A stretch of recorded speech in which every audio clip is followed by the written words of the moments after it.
Hey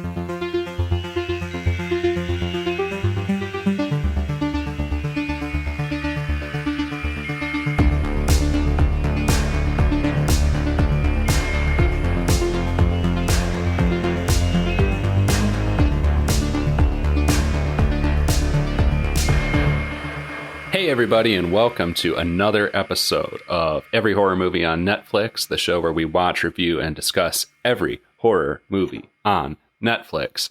I'm Patrick, and I'm back this week, as always, with my friend Chris. Hello. And my other friend, I only have two, Steven. Hi. You might not even have that, man. Hi guys. I really hope this doesn't turn into every Hostel movie on Netflix, because I think they're all up there right now. How many are there? I think there's 3. Oh my God, really? Yeah. Jeez. All right. Stephen King says Hostel 2 is good.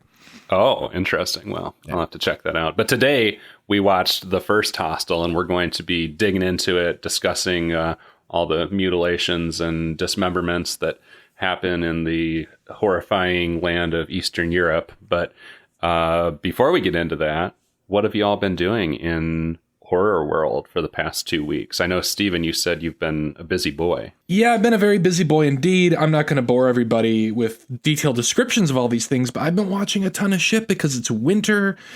You know, I'm getting tired early. I don't want to go anywhere, see anybody. So I'll tell you about a couple things, and then I'll run through 3 really fast, like AMA style, and I'll just say I watched it, and if you have a question, I'll answer it, and then we can move on. Okay. I've been playing Resident Evil 7 at Chris's suggestion, having a fucking blast. I texted you guys it might be too scary for me, but it is absolutely wonderful, and I made the observation to myself, I suppose, but I think I might have texted you guys that, like, if so many of the movies that we've watched on Netflix, if they were just video games that were this good, I think I would really enjoy them. I don't understand that take. Yeah, I didn't understand that either. Because it's like set in like a very like overly familiar setting. Like there's nothing like too surprising happening in it, but the fun of it is being the protagonist and being in the room. I don't want to sit down and watch a movie about somebody wandering through a torture house, you know, but I'll play it. I'll play it if it's done as well. Oh, I get it. You want to be first person in the midst of Don't Knock Twice. Absolutely. Absolutely. Or Polaroid for that matter. Well, you know, as you know, like my pet peeve with these Netflix movies are the movies and the scenes where it's like you just have someone walking around in the dark, right, you know, slowly. And that's certainly more compelling if it's in the form of a video game where you're the one walking around in the dark. You can be as slow as you want. That's basically what I'm trying to get to. But yeah, thanks for the rec. I've been wanting to get back into gaming for a while, and I love a good horror game like Amnesia. It's one of my favorites that just, like, you know, keeps me up long into the night. Completely terrified. I watched a movie this is on Shudder, of course, that I had never heard of before, and I guess it's because it never really had a proper release. It is an American folk horror film from 1980 or 81 called Eyes of Fire. And as I say the words American folk horror, it occurs to me I can only think of one other film that fits that description, and that's The Witch. And this movie is very much a kind of prototype for The Witch. It's about a family that's too puritanical for the small town they live in. They move out in the woods, and there are ghosts of Native Americans and witches and shit. And I'll tell you, the acting in this thing isn't great, nor is the dialogue, but it looks beautiful. It was directed by a photographer who only went on to make a couple of trashy B movies after this. And the thing I like most about it is anything that is suggested in this movie, you're going to see at some point. And it's a fucking blast. Like, you hear about a witch, you're going to see a witch, and you won't believe what she looks like and what she does when she shows up. It's great, because some of these movies, I feel like it's an excuse to make a low-budget movie because it's all about the atmosphere and the power of suggestion. And here, they just fucking go for it. Highly recommended. Before I get off my little soapbox here, I watched Yellow Jackets. Great series with an ending that I wasn't totally happy with the ending, but I think it does set up a compelling season 2. I wish it was just one and done, but the 4 female leads as the adult versions of some of the characters in The Crash at the beginning are so fucking good that I'll watch them do anything. Christina Ricci is deeply unsettling and hilarious. Juliette Lewis is amazing, is kind of like a burnt out coke addict who's still dealing with the wreckage of this horrible thing she experienced with her soccer teammates, this Lord of the Flies type situation in their youth. Check it out, but like prepare to be a little bit let down by the end. I'm really hoping they can recover from that in the next season. I think you guys would both really dig it. It's a fun time. I watched M. Night Shyamalan's Old finally. Me too. Oh, you did? Oh my God. It's a ridiculous concept that like only M. Night could have pulled off, I think. And it is the most M. Night Shyamalan movie ever. Like there's just so many inexplicable like motifs and tropes in it. Like literally any time a character is introduced or talks about another character, they mention their occupation.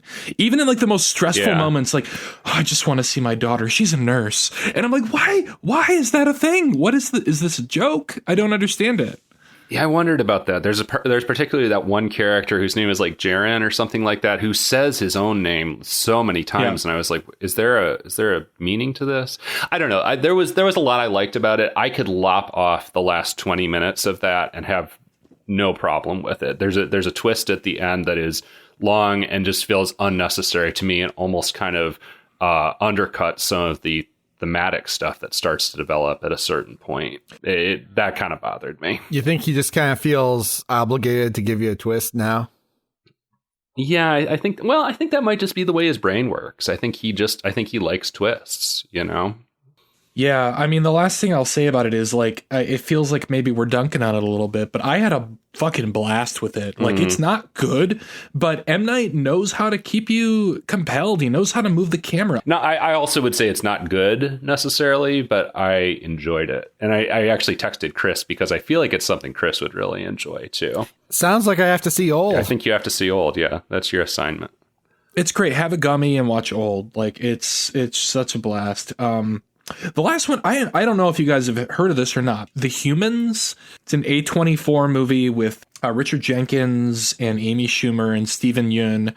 It's based on a play. It's a family drama set at, I believe, Thanksgiving in this creaky old apartment building, and it's for all intents and purposes a horror movie.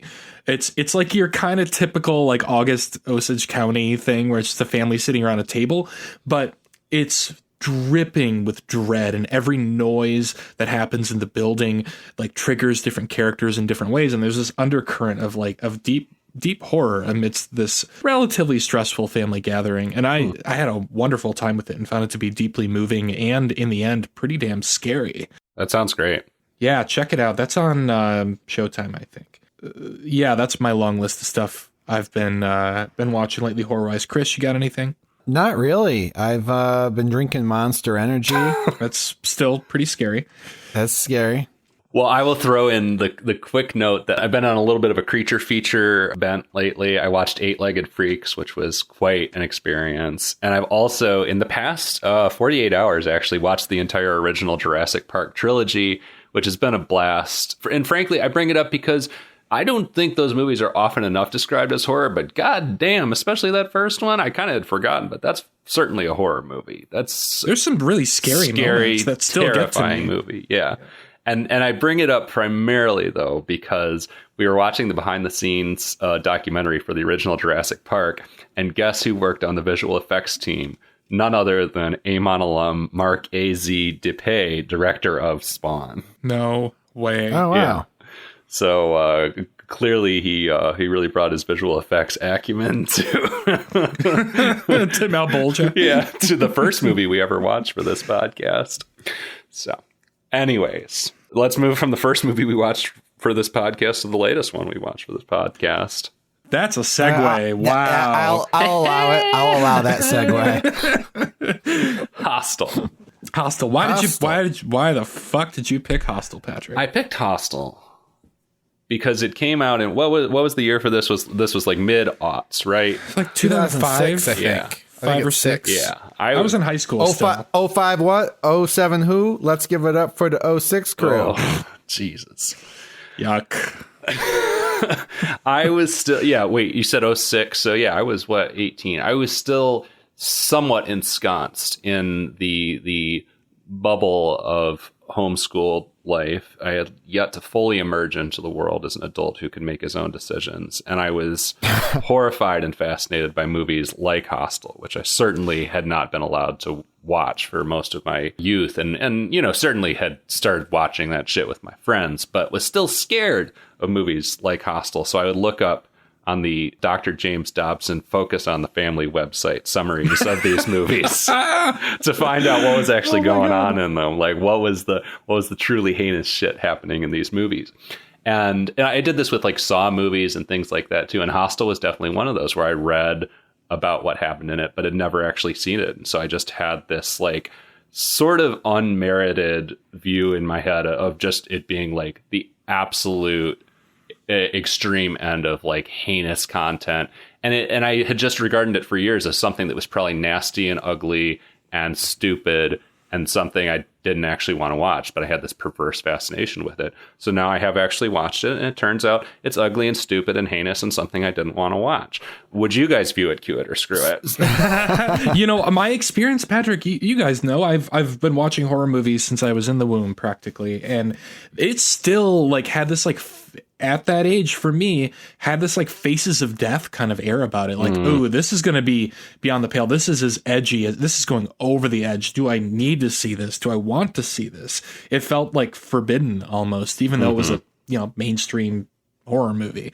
And I did see it, and I think I only remembered the select parts of it that it wants you to remember. What about you, Chris? What was your experience with Hostel, if any? I sort of have a similar experience where, you know, I was in high school and I heard it was similar to kind of how when the Blair, you know, we've talked about when the Blair Witch Project came out when I was in like 5th grade, 6th grade, something like that, and how it was like kind of had an urban legend sort of feel at that level. I kind of remember hearing a lot about it in high school and sort of the same tone where it's like, oh, Hostel, oh, it's so fucked up, oh, Hostel, like, oh, there's so many boobs in it, and then it's all torture, oh, and so I kind of had this, without having seen it all these years, I was never really interested in it. I assumed that we were talking about a movie where, like, you know, a half hour of it is going to be softcore porn, and then an hour of it is going to be like 2 or 3 people in a warehouse getting dismembered, screaming at each other. And we get something a bit more interesting than that. And honestly, less horrific and less gory than I was expecting based on its reputation for all these years. That was my experience too. And I wondered while I was watching it this morning, kind of revisiting certain scenes, I was like, oh, wait, this was the era of like, you know, a movie like this is going to have an unrated DVD, right? And I looked up like what the differences were because I thought this is pretty tame.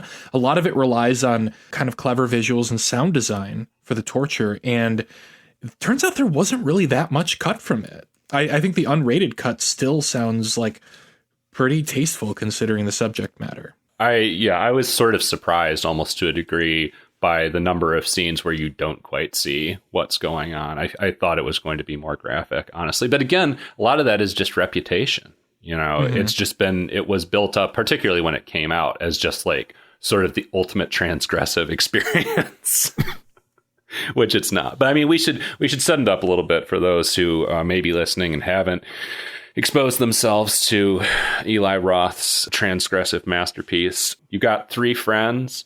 You got 2 American friends, one who's kind of like a good guy and the other one who's a little edgier. And they've got their friend, Oli, who they met, who's from somewhere in Europe. I forget. Iceland. Yeah. The 2 American guys are backpacking around. They're in Amsterdam. They're hanging out in a hostel in Amsterdam. And Amsterdam is not edgy enough for them.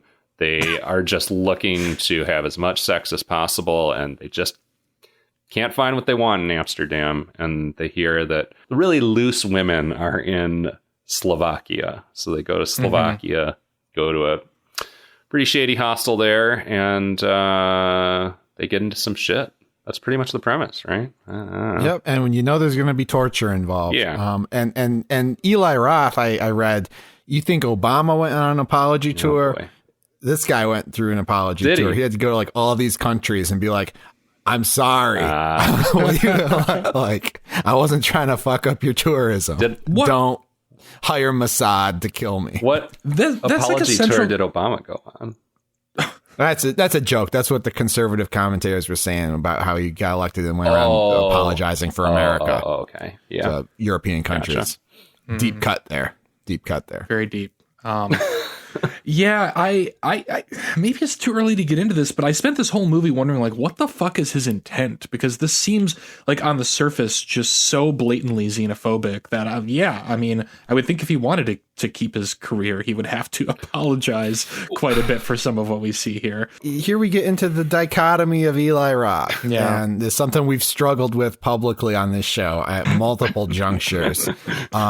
Because I think Eli Roth is a cool guy, and I think he's smart, and I think he's a little sensitive. I think he knows what he's doing, and I think his intentions are usually pretty good. But what he puts on the screen is deplorable.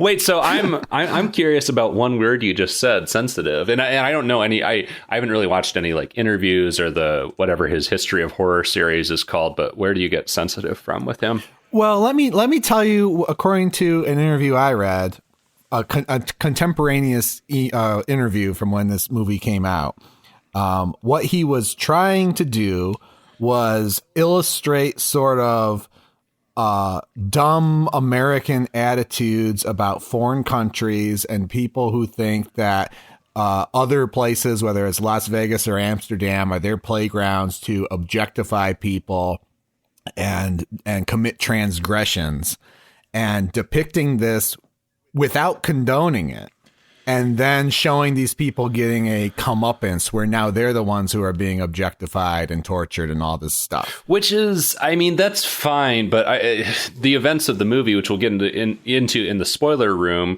like, you know, those same people who he's ostensibly trying to criticize end up getting the upper hand, or one of them ends up, I guess, getting the upper hand and sort of taking revenge in the end, you know? So it's, I don't know, it's very thematically muddled. Like, I mean, that was my main question with this whole movie. It's like, why am I watching this? Like, what, like, either if you're going to give me something this dark and just wallowing in like human awfulness on all sides, like there's no one good in this movie. If you're going to wallow in that much, do something thematically with it and have a point other than just wallowing around in the dregs of humanity for an hour and a half. It does feel like he doesn't go far enough with the concept to take a firm stance on it. And even throughout the movie, I'm wondering, like, I had serious questions about whether or not I was supposed to find these three men sympathetic in any way, or is this just a product of its time where it's natural for them to be throwing out the F word and the R word and everything constantly? I mean, so much of this movie is brought to you by gay panic and the male gaze, and I couldn't tell if he was trying to like satirize a certain type of American masculinity, or if he thought that was cool. I don't know. Yeah, he's kind of got the Tarantino syndrome going on, and we should note that he's friends with Tarantino. Well, the movie's Tarantino produced really by Tarantino. Tarantino really helped shepherd this movie into being. And Tarantino's kind of got the thing where he's like, I'm so cool and not racist that I can use the N-word liberally in my movies, but you see I'm making a commentary about it or something. But really, you kind of get the sense he's getting off on saying the N-word. And it's kind of the same thing with Eli Roth, where he's like, I'm commenting on sexism and homophobia and all these things, but really I kind of think it's cool just to put that in the movie. Because I was just trying to put my finger on it. Because I mean, if you haven't watched the movie, we're treated to at least a half hour of these people just being disgusting American slobs, douche bros who they're trying to get laid. They have, you know, they're complete homophobes. They're completely objectifying every woman they see. Mm-hmm. They're just trying to, you know, get stoned, get drunk, get laid, etc. And I'm like, all right, so I don't want to fall into the trap where I'm like, depicting this behavior is necessarily condoning this behavior. Mm-hmm. I'm like, how am I supposed to feel about these people? Right. And I was like, is there like a Wolf of Wall Street thing going on here, et cetera? But like, what bothered me was that like the visual language of the film, like there's a shot where they go into a club, and the establishing shot for the club is like a tracking shot where the camera is like following some woman's ass as she walks through the club. Mm-hmm. And yeah, Boogie Nights, like, this is not. And I'm like, so here what you're doing is you are not, this is not a subjective framing from the experience of the characters. Like, now the language of the film is centering this. And this is the movie condoning this at this point. That's so funny. Well, I thought that about that exact same shot. I actually thought about whose perspective is this from? Is this one of these particular characters because there's no cues as to who's looking? Or is it sort of the three characters jointly? Or is it just the director shares the sort of creepy male gaze of the three characters? And I feel like it's C, you know? Yeah. I think it's like all of the above, depending on which moment you want to hone in on. Like, that was my main problem with this movie, is it just didn't have a clear enough stance on this behavior. I mean, even like halfway through the movie, there's a gratuitous shot where a woman behind like the checkout desk at the hostel they go to in Slovakia, where it just like there's a gratuitous that was the shot. Pan down to her ass, where I'm like, was that even done in camera, or did they edit that after the fact? It looks so cringy. That was the shot where I had that thought. Actually, it wasn't the one that Chris mentioned before, because it's you're looking down. You're being forced to look down. I was like, who's looking down? Is this one of these characters, or you know? I read that as being more subjective from the characters, but it doesn't matter. We're all. It's just trying to parse this out, and then you can read an interview with Eli Roth, or you can listen to Eli Roth talk, and he seems like he's not a scumbag, and that he was actually aspiring to something cool with this stuff. But I don't know, it's just uncomfortable. But then I'm like, you know what? I'm watching an exploitation movie. Maybe I should check that shit at the door a little bit. I mean, yes and no. Like, on paper, this is a great concept. And to read or listen to interviews with him, it sounds like he has a firm grasp of it. And then the movie itself is just like, why does he have this mental hurdle where he can't bring his vision to the screen? Because he's not a bad director. Like, I think a lot of this movie is very well shot and very like tasteful and compelling in as much as the subject matter will allow. And yet he doesn't make that crucial leap to where I want to see these characters get tortured, and maybe I'm open to seeing one of them escape and rise above this kind of awful, disgusting behavior that's being perpetrated in the hostel or the warehouse or whatever. I was particularly puzzled by that first half hour of the movie where they're just partying in Amsterdam. They're talking about getting laid. They're trying to get laid. They're goofing around in Slovakia. This movie feels very padded to me. It feels like there's kind of a basic concept that might have been better suited to a 20, 30-minute short, and it's just padded out. Like, I was honestly surprised, because I didn't know that like the main shit went down in Slovakia. I thought Amsterdam was going to be where they got in trouble and got into this whole torture situation. But no, there's kind of just this prolonged setup where they realize Amsterdam isn't edgy enough for them, so they find another hostel in Slovakia. It felt very padded out, and it felt like one of those, you know, kind of hangout movies where I'm just hanging out with these three, and in this case, like three just unpleasant people, really, for a half I liked hour. all that. Really? No, I like the padding. I mean, so I think Eli Roth says he was aspiring to like a slow burn, and I don't know if he achieved that, but I don't mind hanging out with these people and kind of understanding, because you got, you know, everyone knows Amsterdam. You show them in Amsterdam, you show them doing the thing, that's fine. But then like, it's not going to be in Amsterdam, because the whole point here is like, oh, this place exists, but it's in this other country. It's not it's off the tourist track. And so you got to have them on the tourist track, and then they go off they go out to hell, aka Slovakia. And I don't know, it worked for me. I like that. I did not need to spend. I thought it was paced very well. It didn't bother me. I just don't feel like that time was used, because again, I still was conflicted about how to feel about these characters after hanging out with them for 20, 30 minutes. Yes. I wasn't conflicted. I was like, I hate these people. And I was like, I can't wait to see them get dismembered, I guess. I was like, how is this movie going to make me feel compassion for them once we get to the torture, is what I was wondering the whole time. Yeah, we also have the long scene on the train where they meet the guy who's going to end up like sort of selling them off to the Slovakian hostile torture ring. Is going to torture them. He's talking about how he likes to eat meat with his hands, and You didn't like that? It was fine. It was fine. I don't know. It all just felt like, this movie exists for only one reason, to try and shock us with this torture stuff. And all of that shit felt like just unnecessary preamble that could have been dispensed with. I kind of disagree. You definitely disagree. Because I don't think it's super, I don't know. Again, I got to take myself back to 2006 because, I mean, after 9 Saw movies, it's all been seen and done before. But like, I feel like it didn't swing as hard to just be like gory and shocking and disgusting as it could have. There's a lot of subtlety. There's a lot of implied violence. You don't see the toes getting cut off. Mm-hmm. You don't see a lot of stuff. I think this movie's made because it's a great fucking concept. It's a really great concept that like, hey, there's a place just like fucking Jimmy John is going to go and spend $1 million to kill a lion that they have chained up in a zoo. There's a place where these rich people are going to go and kill you to get off. But that's hardly an original concept. It's a luxury. I mean, like the most dangerous game did that.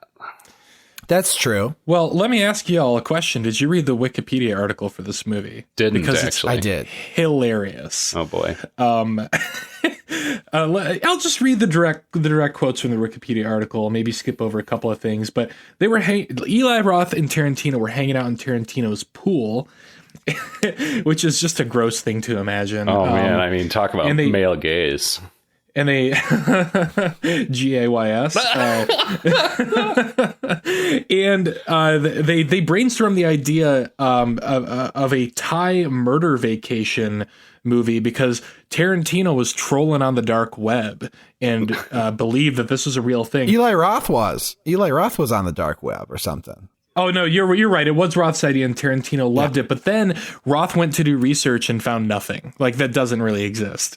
But he was going to make. He reached a point where he could no longer do because he was like, I got as far as I could without giving him my credit card, and then I was like, if this is real and these people just kill people for a living, I'm gonna let somebody else solve that. Wait, so there was a real thing he was looking at that was like this. There was a website he found that was supposedly based out of Thailand, where you could spend $10,000 to kill somebody. Shit. And it was consensual because the idea was like destitute people were signing up to be killed so that their family would get the money. Okay. It still sounds urban legendy to me. I wonder if that ever happened. Yeah. Wow. Well, Eli Roth said that, like, well, whether it's true or not, somebody thought about it and somebody went as far to make a website about it. So that appetite is out there. And Chris, I didn't know you were into web development all the way back in 2005. It's a long time you've been in this game. That's impressive. Yeah. In fact, the reason our Amon website doesn't work right now is because I had to switch some bandwidth over to my murder site. It's getting real popular with the pandemic. People have too much money from crypto and they're bored at home, working from home. So can you put a link to that in the show notes? Yeah, because of the pandemic, we're doing it virtually now. So there's just a webcam and there's a gun and you press the button to fire the gun. Oh my God. Well, does anyone know, and I mean, I'm sure this is very easily found on the Wikipedia article that you're on right now, Stephen, but where was this actually shot? Is Slovakia actually Slovakia or what is Czech Republic? I was pretty impressed by the way they set the scene, set the mood of this place. It felt like a very real, specific, very scary place to be. And I thought that was well done. Like the train station, great location. Yes, scouting. I was nobody like, there when they get out. This is my nightmare. You know, I think about this sometimes when I get off of transportation in a new place and, you know, you're in that place that just looks very isolated and no one else is around. I mean, even that shot where everyone who's been on the train with them, like, scatters down the stairs and they're left alone on the platform. We did that, Patrick, when we were in Panama. We got off the bus ready to go to those islands and we were on the side of the road and there was nothing around for a mile. That was wild. Yeah. Oof. Yeah, good location work. I mean, it's all very well shot. Feels very authentic. I've never been there, but it felt like a little Little vacation. Well, that's what it's like. That's what it's like if you go to Slovakia. Is there actually a torture museum where people jump out of the dark to grab you? Yeah, it's all they have. They have torture sites and torture museums. Yeah, they go to the hostel. They hook up with some women who are very interested in them and want to go to the spa with them. But of course, the women are just selling them to the torture ring. I don't know. Is that spoilers? This seems almost unspoilable. Like, obviously, these people get sold into a torture ring. There almost aren't spoilers to this, right? The only spoilers are, who survives, I guess. Sure. Yeah. Yeah. I mean, I guess we can sort of save the who specifically dies and who does what in the end for the spoiler room. But like, obviously, it's about a torture ring, and the hostel is the front, basically, to sell Americans, foreigners, whatever, to be killed by wealthy people who pay to kill them. Right. Yeah, it's surprisingly simple and straightforward, and yet it's still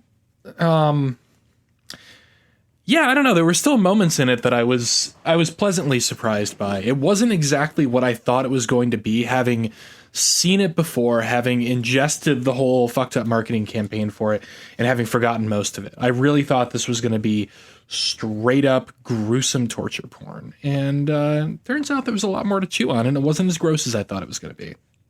I really like the concept too, and every time I was got a little bit more of a handle on what the premise of this was, I was like, oh, this is pretty interesting. I like this. It's not the most dangerous game. It's not super unique, but again, I was expecting to see three guys tied to chairs, screaming, watching each other get dismembered for a full hour. I expected testicles to be cut off and plopped onto the floor at some point. I mean, I thought it was just going to go there. I'm pretty sure that happens in Hostel Part 2, and I know that only thanks to Dr. James Dobson. What is he a doctor of, really? Come on, kiddo. But yeah, I mean, really, when it gets down to it, like you said, three guys watching each other get dismembered or whatever. The first one, you don't really actively see any of what happens to him. The second one, you see a little bit, and then it's mostly about the third one trying to I guess, avenge the other two and find out what happened to them. Yeah. So I've got my scary stories to tell in the dark treasury right now. I mean, when don't you? It's just attached to your utility belt. It's always within arm's reach. But there's something really chilling to me about some of the stuff in this movie that also was in 211 that we just watched. 122. 122. Oh, well, 122. I'd be fucked if I were in Egypt and you had to call the cops. But there's a story in the third Scary Stories book called Maybe You Will Remember, and I don't know where it comes from. I'm trying to look in the back of the book right now to figure that out. But the concept is a woman and her daughter check into a hotel in Paris, and then the daughter goes out, comes back, and the mother's just gone, and the room has been reset, and the hotel staff are just completely denying that there had ever been another woman with our hero, and it's just really scary. And so you get some of that in here where it's like, there's a lot of people who are in on this conspiracy to sell these guys to the torturers. And then it's like, when you get to the part where it's like, you're in the hotel and the hotel desk clerk is, for lack of a better word, gaslighting you. And then you go to your room and you see like two other women exchanging the same dialogue as the women that you met were, trying to set up the next scam. That's spooky shit. That's scary stuff. That was a cool moment. I liked when he went back to the room and there were two completely different women still basically going through the motions of the exact same scene when he walked in. That was a cool, creepy moment. It's all a bit ridiculous, though. It's like, is this the easiest way to kidnap people? Like, you gotta hire hotel staff. You gotta hire these women. The women have to party with you and fuck you for 3 days. And then is this really the way to do it? I mean, someone could have just thrown a fucking hood over their heads at the train station and thrown it in the trunk of a car. But maybe the people on the front lines of this kind of like the act of luring these men in and toying with them a little bit. That's what they're not actually doing the torturing, but they get something out of it too. They like the dance. Yeah. Yeah. They're just theater kids going around. The most malevolent of people, as far as I'm concerned. I mean, as a former theater kid, yeah. I feel like we may be approaching the spoiler room so that we can kind of dig into all the good torture and who dies and how and whatever. But I want to share with you all the important experience that I had watching this movie. So I just, as you both know, I came back from Costa Rica where I was staying in a hostel, and I had big dreams of watching Hostel while in a hostel. Didn't quite get to it, but I wound up...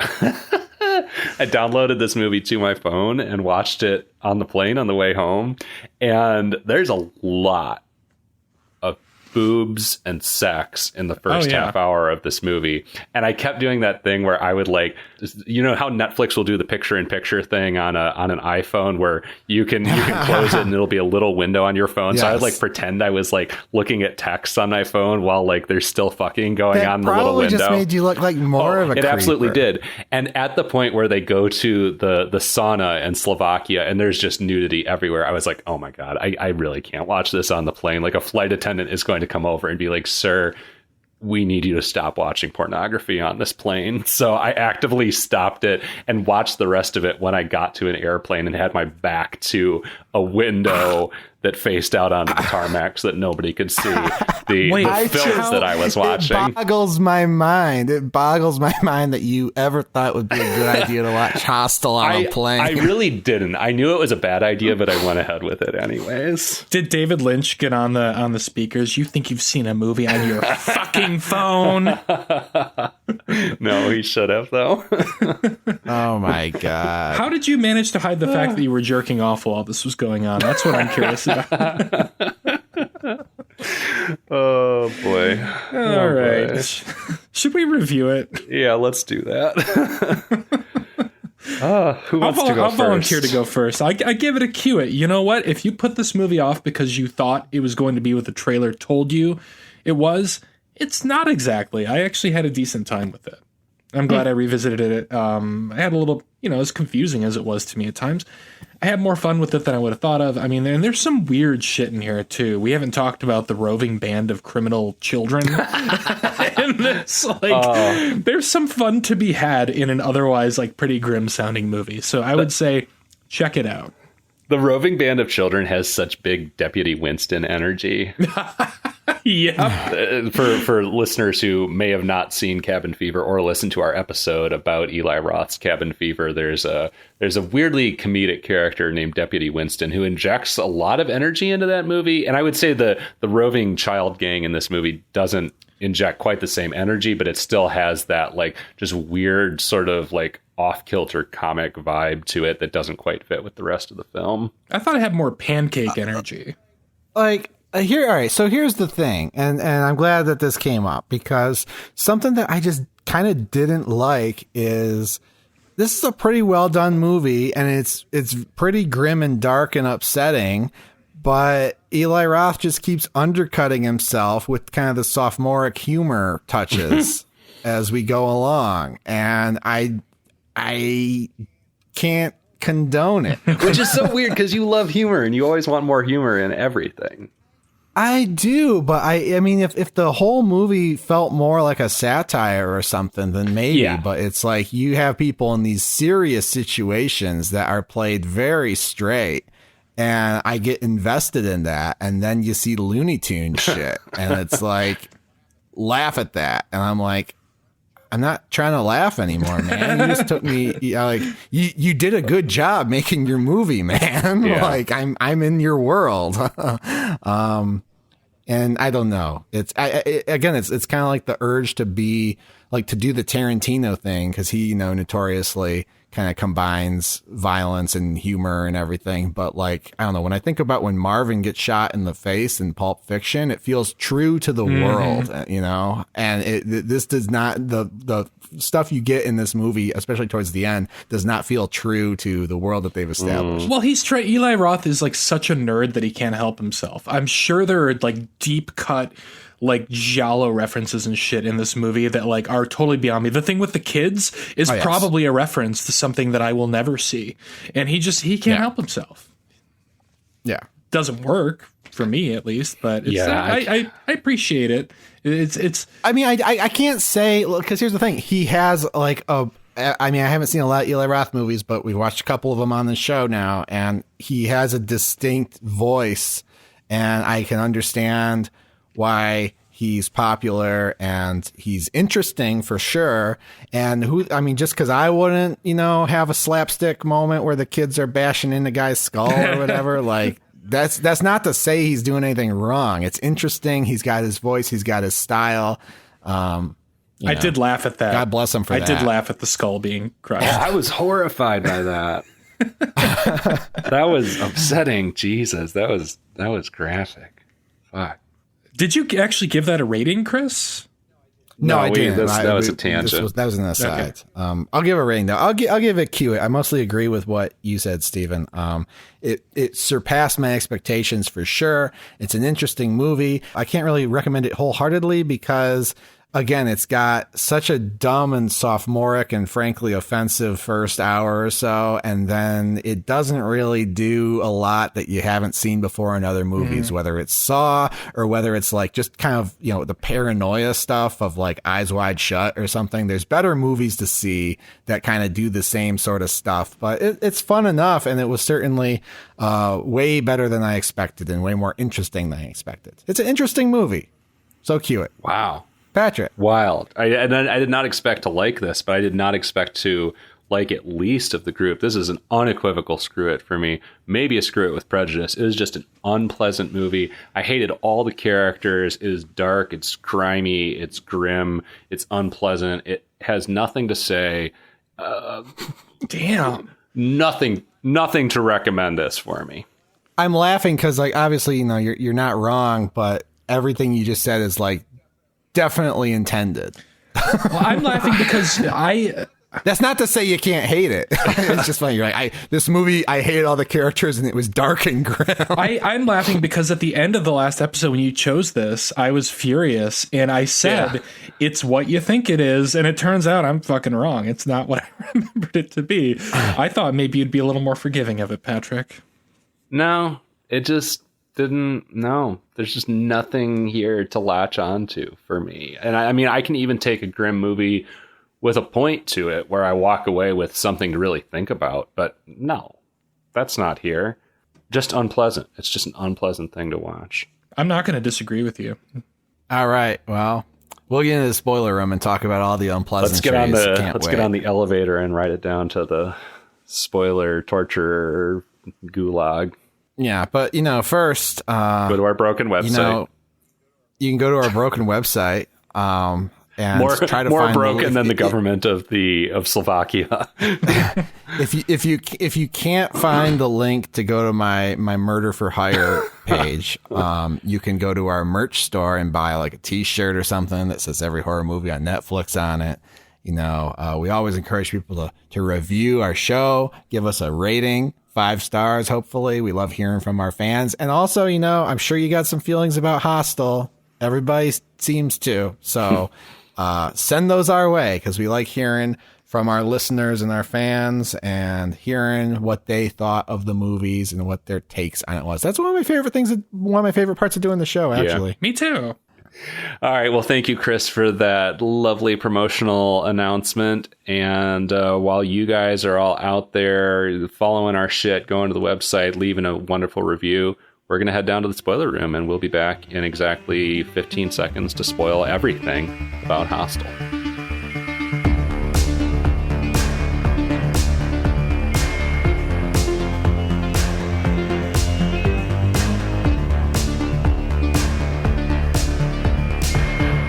All right, we're down here in the spoiler room. We've been on this cart full of body parts. Like I just pulled a severed hand off myself to get back to the mic.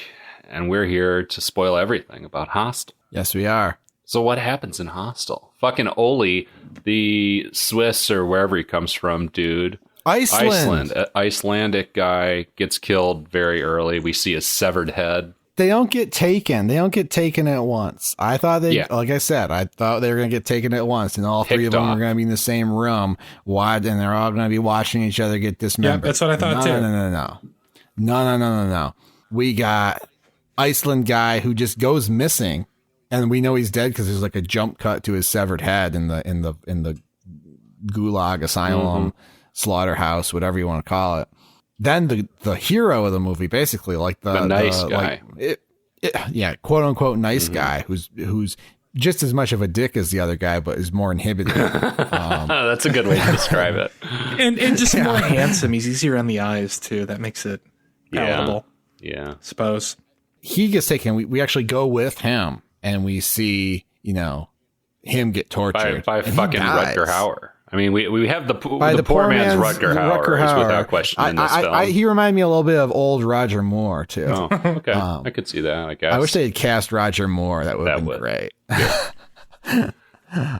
But yeah, this guy that they met on the train ends up torturing that guy, and we kind of learn about his motivation. He's like, "Oh, I always wanted to be a surgeon, but my hands shake too much, but now I get to know what it feels like to have a life in my hands." It's like, and that's one of those moments where it was less graphic than I thought it was going to be, because I think the first act of violence that the poor man's Rutger Hauer commits against the quote unquote nice guy is putting a fucking power drill through his thigh, and you don't see any of that, which really kind of shocked me. I was expecting some grisly close-ups of that, and I mean, to be fair, there you do see some grisly stuff and some over the top shit, but that's not one of those things. You just see like a meat encrusted, gristle encrusted drill afterwards, and this guy having bleeding wounds on his body. Well, even the Achilles tendons being sliced, like, we don't see that happen. We see the aftermath, which is horrifying enough. Sure, yeah.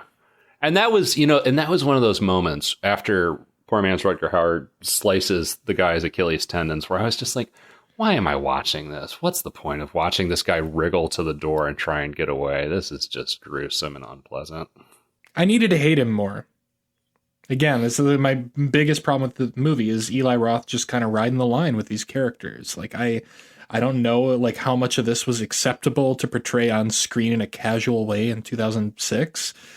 So I don't know exactly how much I'm supposed to be disgusted by these people. You needed to hate who more? Oh, I needed to hate the victim more. If I'm going to watch him get tortured and crawl away and everything. Right. Or like him more. One or the other, yeah. Sure. And, and like you said, he's really on the line, or it's like, I don't know how I'm supposed to feel about this guy, so I'm just going to, whatever, kind of watch this kind of academically detached. Maybe that's intentional. Maybe he's brilliant and that's intentional, and we're like supposed to be somewhat sympathetic with the torturer, where we're like distancing ourselves from this piece of meat. Maybe. I mean, definitely not, but that would have been more interesting. And I mean, I even like gore. Like, I like over-the-top gore effects, but I need a little bit of a wink to assure me that we're having fun, And this is not a movie. This is a movie that's, like, trying to make this as grisly and gruesome as possible. And there's not really a sense of humor to it other than sort of what we were talking about before with the kids. I'll take, Evil Dead is pretty fucking gory and gruesome, but you're having fun, you're having fun. Or like a Stuart Gordon movie, you're having a good time for the most part. I mean, how do you feel about like the Saw movies then? I think the Saw movies are stupid for the most part. I don't like the Saw movies. Like, I've watched them. Well, fuck you too, I've watched them all with you, but I think for the most part, I don't really like the Saw movies. Yeah. Well, I've never liked the Saw movies. The gore, the torture scenes have always been my least favorite element of the Saw movies. I appreciate, as you do, the sort of labyrinthine narrative structure of the Saw movies and the soap opera shit that they try and pull off. Like, that's audacious and sort of next level. But yeah, there's not really a sense of humor to those, which is, another reason why I watch the gore mostly with perverse fascination and not the way that I would just like enjoy it in a Sam Raimi movie or a Stuart Gordon movie or a, whatever. Insert other director who can do this with a sense of humor. Tell you what, one of the differences between this and Saw for me, this is actually, I think, a little more scary for me, because I have a thing where I have a phobia about like torture and capital punishment, like being tied up or being in some situation where it's like, oh, we're going to hurt you. We're going to kill you. And there's no way out. It doesn't matter. There's no way out. It's not a trap, and there's a way that you can potentially escape. Yeah. It's just, you're done. You're not forced to do it to yourself. It's like, you can't talk your way out of it. There's nothing you can do. We're just going to do this now. And I mean, ever since as a child, I was like reading about like Tower of London executions and just getting the heebie-jeebies. Like, oh God, it's like they're gonna kill you and there's nothing you can do. Like, so that gets under my skin. They do a good job, I think, of that, especially because by the time our actual hero, the last survivor, gets into the torture chamber, he's given a torturer who doesn't even speak English. So you're like, oh, there's no bargaining with this guy. Well, and it's funny, too, that that's the character who winds up being the last survivor and ostensibly sort of the protagonist of the movie, because prior to that, I mean, I think by a long shot, he's been the most reprehensible of the three main characters. Like, you've got the good guy, you've got the again, good guy with quotes. You've got the European, Icelandic guy, Oli, who is, you know, I don't know. This guy is just by far the biggest piece of shit of the three. He's the instigator. He's the one that always is trying to take things to the next level and drag his reluctant friend along. Yeah. But you know what? Like, here's the thing. I'm liking this movie more the more I talk about it. Because you can't have this guy just be a saint. You can't, you know, who wants to see like a family man just dragged into this situation and tortured a bit? You know, like, I don't know, but I didn't like this person, so I had no reason to like want to watch them get out of this.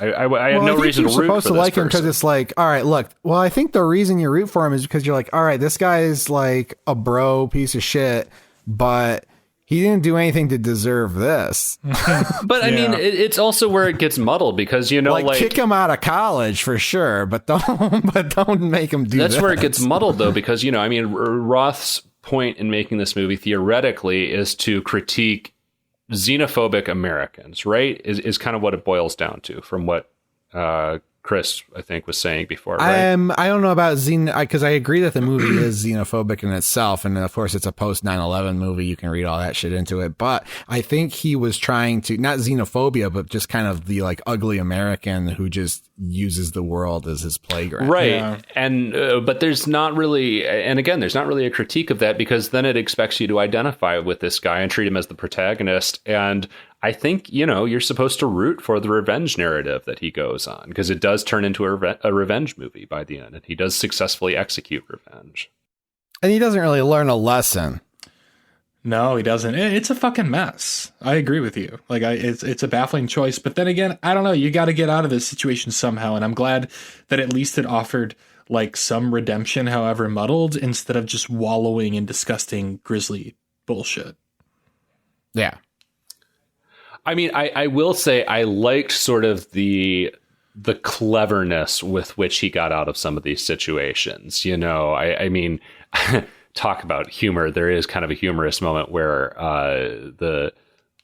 you know, I guess our protagonist at this point in the movie, two of his fingers are severed, and his kind of lucky break is that his captor slips on his two severed fingers on the floor and drops his chainsaw. And from there, the protagonist executes on a series of lucky breaks to get out of this situation. You know, he yells in German because he actually knows German and summons the bouncers in and kind of cleverly dispatches the bouncers. You know, plot construction wise, there's some clever little things that happen. It's very fun to get him out of this situation. It's very fun, and it's like, okay, you know, he's in the most desperate situation, and then you slowly see him, you know, build some power and make some progress towards escaping. And I was relieved. Spoiler alert. I mean, he gets away in the end, and I was certain, especially once he like got in the car and was escaping. I was certain that he was going to end up, you know, run off the road, wake up back in the chamber, and he was going to get dismembered, and that was going to be the end of the movie. You know what else has like big Eli Roth energy and big Deputy Winston energy in this is the scene where our protagonist has started to disguise himself in like, you know, this expensive overcoat to kind of try and slip out of this place by disguising himself as one of the clients, one of the killers.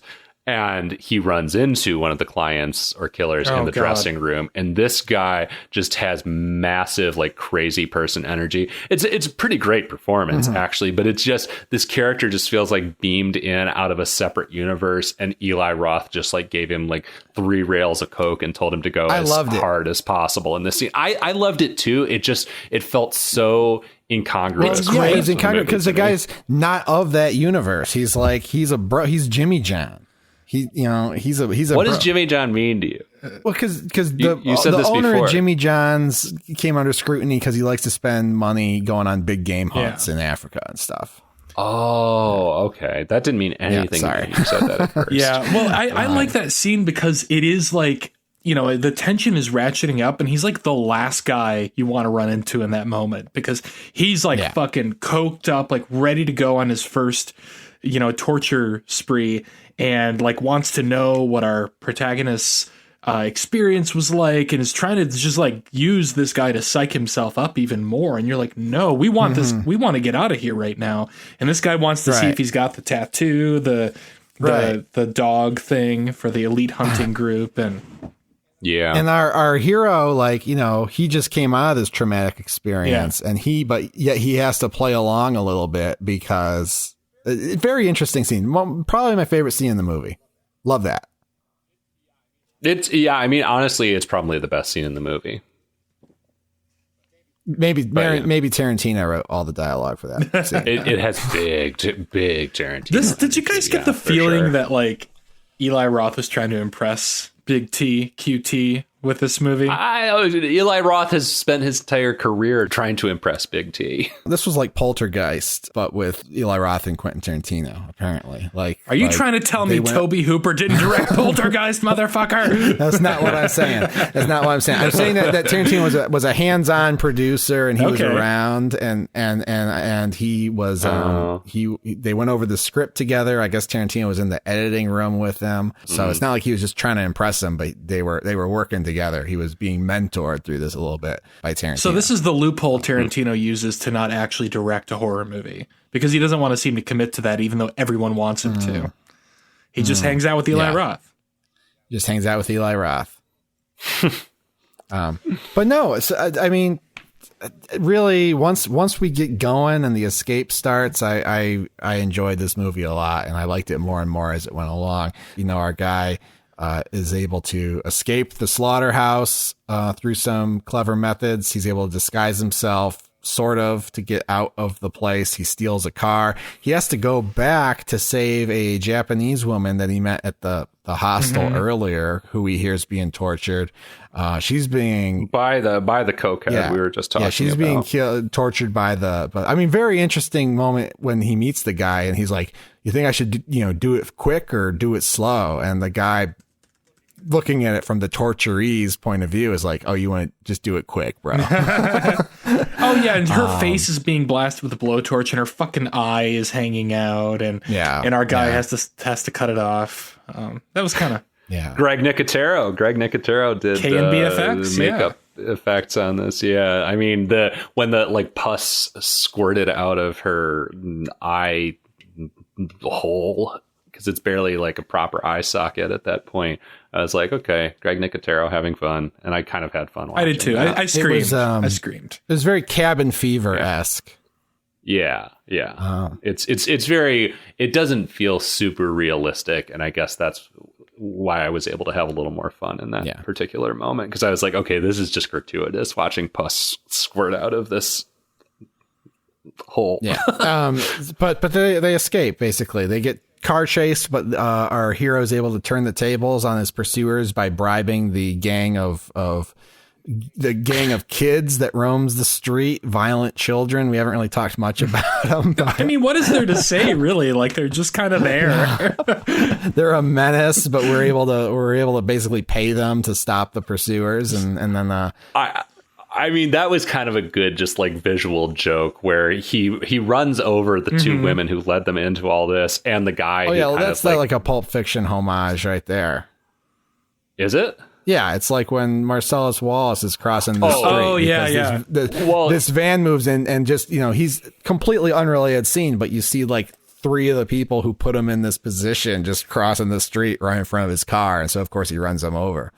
Well, but there's a nice 1-2 punch to it because it's like, oh, he is completely willing to just run these people over. But then the child gang surrounds them again. And we know the child gang likes bubble gum. And so it's just a single shot after that where he's kind of like contemplating it, like looking around. And it's like, is he really going to run some kids over? And then the next shot is just a kid like chewing on bubble gum and popping a bubble. Like, okay, good. Like nice sort of, I think almost entirely silent. I don't think there's really any dialogue to that whole little bit. You know, good visual joke, really. But they escape. They make it to a train station. Our Japanese friend realizes how disfigured she is and throws herself in front of the oncoming train, kills herself. And that's so unpleasant. That's part of what I'm talking about. It's just like, why am I being subjected to this? It's unpleasant, and it's played for comedy in kind of a weird way. And then also like, oh, do you think so? That makes it worse. I laughed. Well, I laughed, but like I felt bad about myself laughing. But I think it was supposed to be kind of funny in a grim way. Kind of funny. Wow. I mean, especially when she actually throws herself in front of the train and the blood splatter all over hits all the onlookers. Yeah. So, but I mean, they had to get. Basically, they're just like, all right, he did this heroic thing, but really, we don't want this dead weight on our protagonist for the rest of the movie. So let's just get. It would be too hard to like come up with a solution for how they're going to escape together with her with half a face. So let's just kill her off. And then, long story short, our hero catches up with the poor man's Rutger Hauer in a train station, and he kills him. And he gets his revenge. Corners him in a bathroom, cuts him up, drowns him in the toilet, takes a couple of his fingers off. Very cathartic, revenge sort of scene. And he gets on the train and he heads west. And that is the end of the film. Eli Roth's History of Slurs. So I don't know. In the end, I like I said, lots of interesting stuff in this movie. I guess I feel like it was kind of a great concept spoiled a little bit just because it's not scary enough. A little too silly, a little too offensive in the wrong ways. I even struggle with great concept. I don't even see that. And it might just be because like this, to a certain degree, I don't want to say I grew up with this movie, but this movie has been around for long enough that I feel like the ideas it introduced have maybe almost been absorbed into the popular imagination enough that it doesn't seem novel to me anymore. But I'm just like, oh, okay, yeah, Murder Hostel. And I mean, all I can say is I would love to write my own version of this movie based on the log line. And like, I think there's more. I think you could make a better movie out of that concept. And I do think it is still kind of novel. I mean, especially because America continues to just be a fucking douchey menace. Like, I like the idea of like following unlikable characters, seeing them put in this horrifying situation, getting their comeuppance, and then maybe one of them like actually does develop as a person, and we want to see him escape. We don't get that with this movie, though. Yeah. One of the interesting details about this movie is that when our hero is in like the changing room and taking on the clothes and identity of one of the clients, one of the killers, he finds like the rate card and sees that, Americans are like top tier, $25,000 to kill an American or $50,000 to kill an American. Like they're like, you pay less if you're just killing a European or someone from another country. What did you guys make of that? Why are Americans top dollar? I don't know. I didn't make much of anything of that. It's fucking Eli Roth. See, you say that, but like, I think there's intention there. And even if there's not intention there, it says something. But that's what I'm saying is like, even if there's intention, the intention is just people hate Americans most. Sure. Like that's the whole depth of it. There's not like, it might be. Okay. All right. I mean, that's my frustration. That's my question. What do you take from that? You say, okay, well, it means that they hate Americans more than anybody. All right. Well, in this place, like Americans are probably a little harder to come by because they have to travel there on vacation and get fucked up and stay in a hostel. So they're backed by the bureaucratic wits of John Kerry or whoever was Secretary of State at the time, Condoleezza Rice. Oh man. What if he was in the bathroom at the end and like someone taps him on the shoulder and it's like, mind if I sit here? Turn around, it's John Kerry. It's John Kerry. John Kerry helps him kill Rutger Hauer. Oh yeah. Oh my God, that'd be great.